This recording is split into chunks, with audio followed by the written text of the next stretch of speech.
What's up everybody, welcome to your third tutorial of Photoshop. Last time we went over all of the basic tools, but what I didn't tell you, and we're going to be going over this time, is this little toolbar up here. Anytime you select a tool from the left hand side of the toolbar, it provides you a sub toolbar right here. And these give you any of the details of the tools you're using. So example, I selected the brush tool. It gives me all the different size of brushes and how hard it is, and also the opacity and the flow of it. Also gives me all the different types of modes. And for all of these tools, there's a little menu bar right up here to display the different details of that tool. And once you get the detail just how you like it, you can use this button right here, this little triangle. If you click triangle down and then triangle to the right and select a new preset, and you can save your tool, call it anything you want, and then click OK, and it'll save it for next time just how you like it, so you don't have to remember exactly what options you chose. And now let's move on to the main menu bar. The main menu bar is the menu bar at the top of Photoshop. It includes File, Edit, Image, and all the good stuff. In File, under this, you have all your basic options. You can open a new image, open one that you already saved, close, save as, and it has your prints as well. And this other stuff we'll get into later. The edit has all the stuff that you want to edit your image. And this has things like undo, step backward, which is a lot more useful than undo. Or you can also use Alt Control Z. It's a lot faster way of doing undo. It has your cuts, your copy, your paste.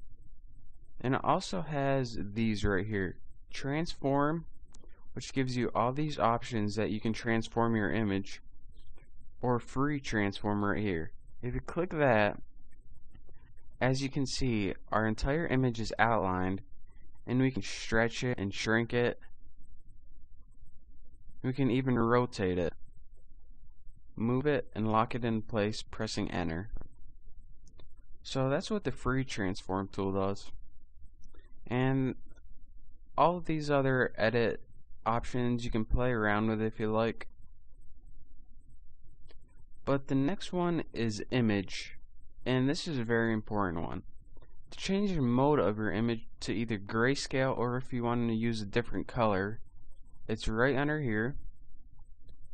The adjustments you can make to your image, such as lighting and color details. You can add contrast, brightness, or add saturation. And you can also adjust the image size, which is the image itself, or the canvas size, to give you more room to work with. Another useful thing you can do is rotate the canvas any way you want, or you can also trim your image if you have any leftover space and you want to crop it down. Now the rest of these we'll go over later, because they won't do much good me explaining them now, because they're used for things that we didn't quite cover yet. So let's move on to getting to know the interface a little bit more. To the right side, you can see that we have these things, and all of these things are called palettes. And as you toggle in between, you can see that the info palette, histogram, and navigator are the three basic palettes by default that they give us. You also have these sub palettes right here. This one right here gives you all the presets if you saved any. Right here, the brushes let you specify what kind of brush you would like to use when you're painting. And all of these right here, the three at the bottom, are for aligning paragraphs. Now these palettes right here, the color, the swatches, and the styles, are also for defining colors.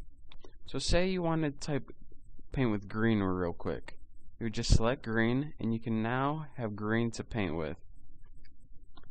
And the color is just for finicking your color a little bit. So say if you wanted to make green a little darker, you just put the slider over it, and now you can do it that way. In the layers, channels, and pass palette, we'll be talking about more later on. And you can also, anytime you want to move these around, move them around, or you can even bring them right out.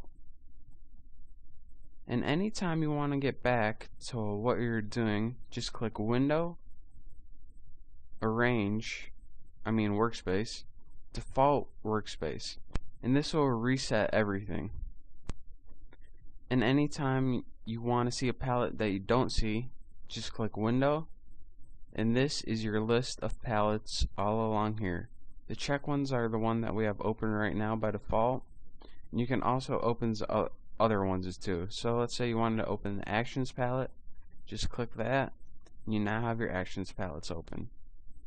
So now that we got to know the interface, in the next section we'll actually start learning some stuff that we can actually do with Photoshop and get in the real fun stuff.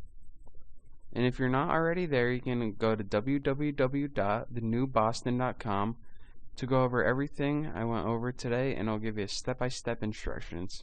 Thanks.